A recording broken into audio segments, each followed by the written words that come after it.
Greetings. In this video I'm going to review the settings for Cora 3.91, which is the latest stable release of Cora. So here we have our settings. The default Google is a deprecated setting. You can change it if you like, but Google everywhere on all of their international domains will default to your physical location. So if you set it to google.co.jp, it will not search in Japan if you're in the United States. It'll still search in the United States. So the way you change the country you're searching for is you change the country and language from the Cora toolbar. So changing your default Google will not change countries anymore. It will change the look and feel of the Google homepage, but that is all it does. It's cosmetic only. You can set your output directory, and I recommend you do that if it's your first time running the software. If you fail to do that, it's going to save everything to your user home directory. That's not the end of the world, but usually you want your files in a more convenient location. Your serial key goes in here. Deficit strategies. So how do we calculate how much of each factor you need? Well, there's a lot of different ways to do it. I recommend that everybody start with the practical maximum. That is the default value for new users. It will use the top 3 results and the page 1 average. Whichever one is largest will be the goal that you're shooting for, and that keeps you targeting towards the top of the search results. The practical maximum allows you to get quick and easy wins, which is why I recommend you use it. The reason you may want to depart from the practical maximum usually is you've run out of things to optimize and you want to take your SEO to the next level. You're no longer looking for the quick wins. You're looking for how you're different and how you can truly compete with the extremes in your keyword. And so at that point, you could switch to the page 1 maximum, which is a little step up, or the overall maximum, which is a big step up.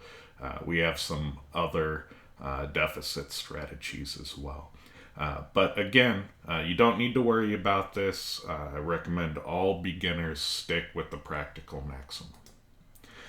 The number of factor threads. So a lot of users complain about how resource intensive Cora is while it's running. You can limit this to a certain extent. You can lower the number of factor threads, and that'll help keep system resources available for other processes. But there's only so much you can do. So if you're on a sub $1,000 PC, it's probably going to max out your system resources no matter what you do. But if you are on a supercomputer, then you may want to go the other way. You may want to increase the number of threads. You have some control. We also have automatic calibration, and it's on by default, and I recommend that you leave it on at least initially. You can turn it off later. Cora will calibrate its settings so that it either maximizes for performance or maximizes for reliability. So if it notices that you're overrunning your resources and you're failing to get pages to load completely, it's going to slow things down, and remember that.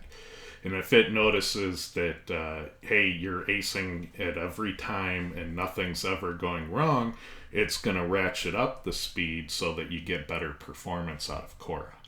So once you get it to a spot where you're comfortable, you can just uncheck, and then you know that it's calibrated for your hardware. You could also just leave it automatic calibration on all the time. That's fine too. If you want to use Cora, you use this button to permit Cora to use your Ahrefs account It'll take you to Ahrefs. You may have to log in if you're not already logged in, and then you'll have to grant access. After you run Cora, and get a report, then this will be populated. You don't actually populate anything in this field. There are a few cases where people have to manually populate the token. You can do that, but 99% of users just always leave this blank, and if you go through these buttons, this will populate automatically by itself. And you can control your API spend by only enabling the features that you want to get. So if you only want backlink information, you can just check the extended metrics. If you want to get the social signals, you can get the page info. Selecting these will slow down your Cora runtime. So each of these are different requests to there. So this would add, if you did all of them, it would add 4 more requests for each keyword.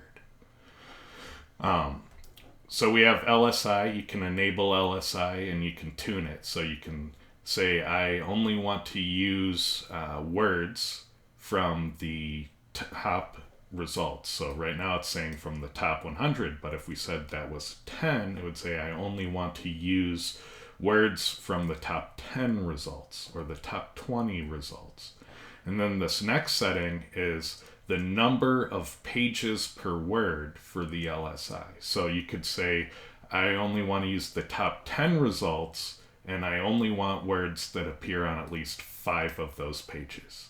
So you can totally tune your LSI analysis to go to specific parts of the SERPs and to go for a specific occurrence of each word. And that will change the amount of data you get back. So if you said, use the top 100 results and give me words that appear at least on 1 page, that would give you an LSI analysis of every word on every page of the top 100 results. I don't recommend you do that. That adds about 15 minutes of runtime to Cora. But you can do that if you want to pull correlation data on every single word in the top 100 results. So a lot of power there for tuning. The regex character limit is a troubleshooting setting. I recommend that you leave it at the default. There is an example of one time when I needed to direct a customer to use it. They were trying to run a report against their website, and they were finding that the keywords in their class names wasn't populating properly. And so when I investigated, I found out that they had 75,000 characters of class names within their HTML tags, and that's a ridiculous amount of CSS class names. So that was breaking the parsing, but they wanted to stick with this unusual way of doing HTML. And technically, there's no limit on that, so they can do really ridiculous amounts of class names within an HTML tag, and that's still valid HTML. But it's really impractical for any HTML parser to consume. So this character limit is an advanced feature that lets us have some play and control with that behavior. It's very likely you will never need to change this value. If you have an issue, call me, and if it's needed, I'll tell you what to set it to. Odds are you never need to play with that. The SEMrush API, you paste in your key here. You can select your database and, again, which data you want to pull from the API. So pretty straightforward. Again, these add requests to each keyword.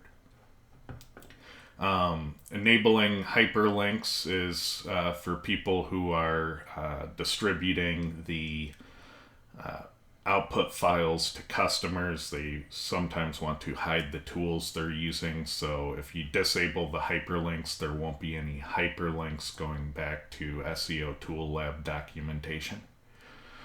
Some people have had issues with the charts because they're not using Excel, or they have some other chart issue and they just want to disable the charts. This will make the files a bit smaller too, so if you're constrained with file size and you don't need the charts, you can save file size by disabling them. And then factor dump is an advanced feature I'll go into later.